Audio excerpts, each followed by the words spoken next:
My name is Eddie Stevens and I'm a divorce attorney. Divorce is known for being super high conflict, lots of stress.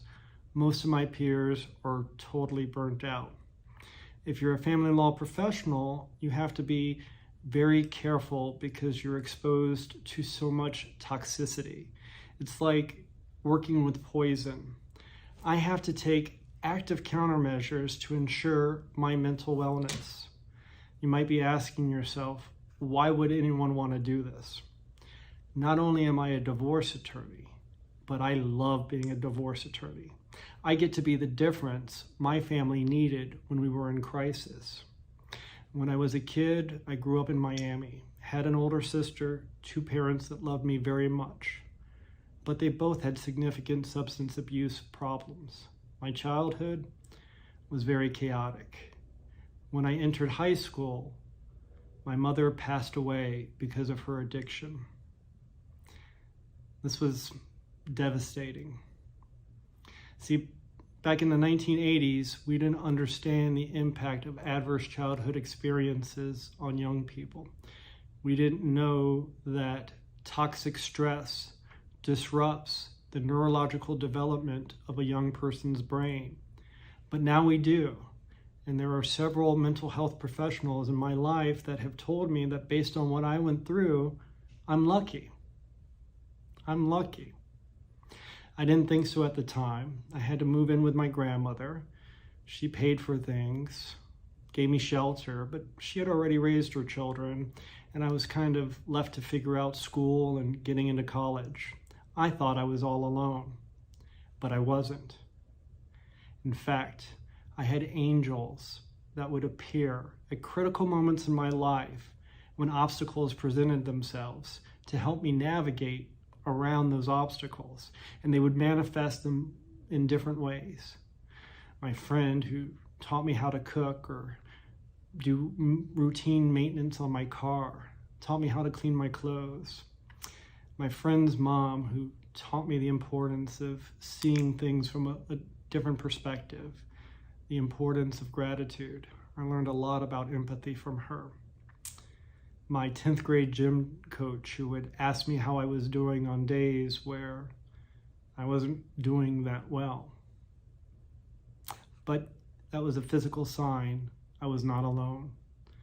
My drama teacher, Mrs. Julie, who took a shy, awkward kid and helped him shine. She believed in me when I didn't believe in myself.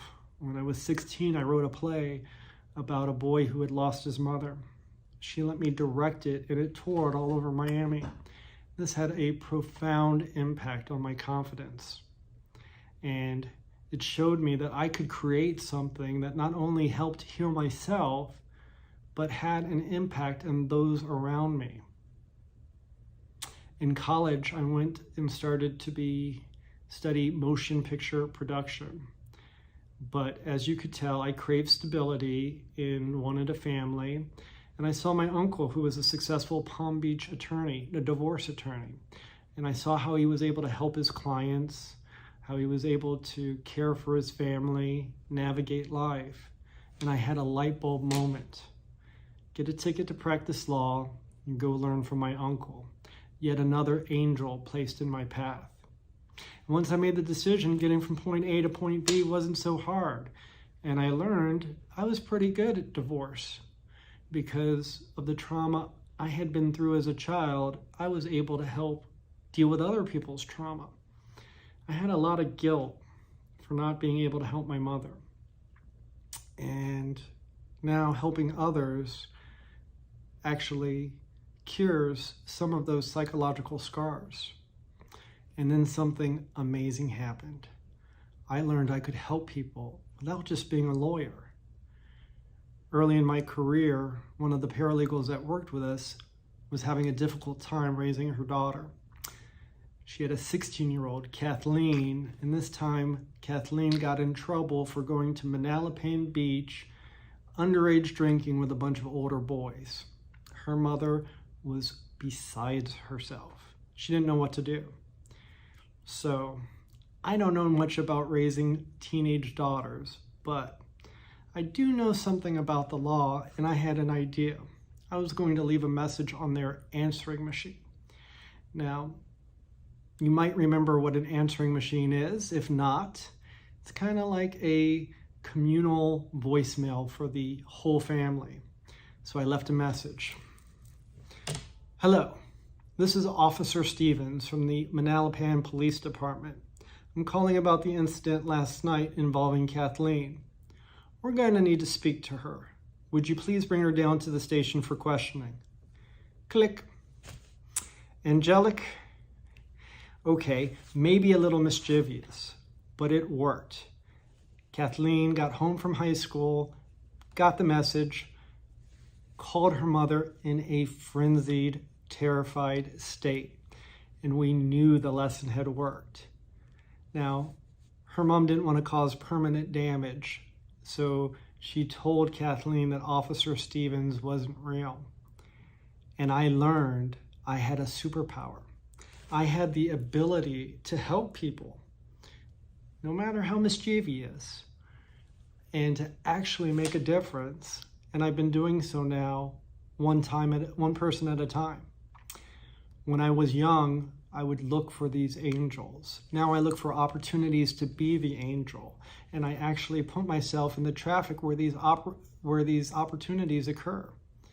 I serve on the board of directors for Center for Child Counseling, which is a charitable organization that provides counseling to the most vulnerable children in our county. And they're also creating a trauma-informed community.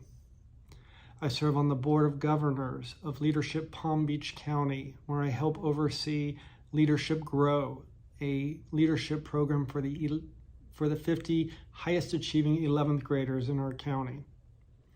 I have been an adult Boy Scout leader for 15 years, literally helping hundreds of young men and women on their journey. My proudest achievement? Breaking this intergenerational cycle. I have 2 adult boys who are both in college, high functioning.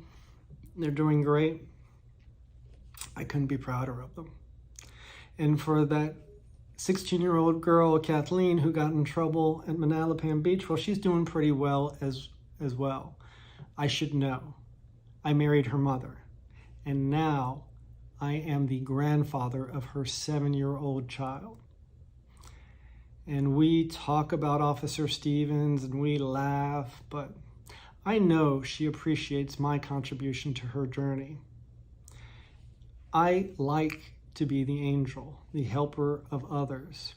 It's a way for me to honor the angels that assisted me in my journey and to keep this wave of positive energy moving forward.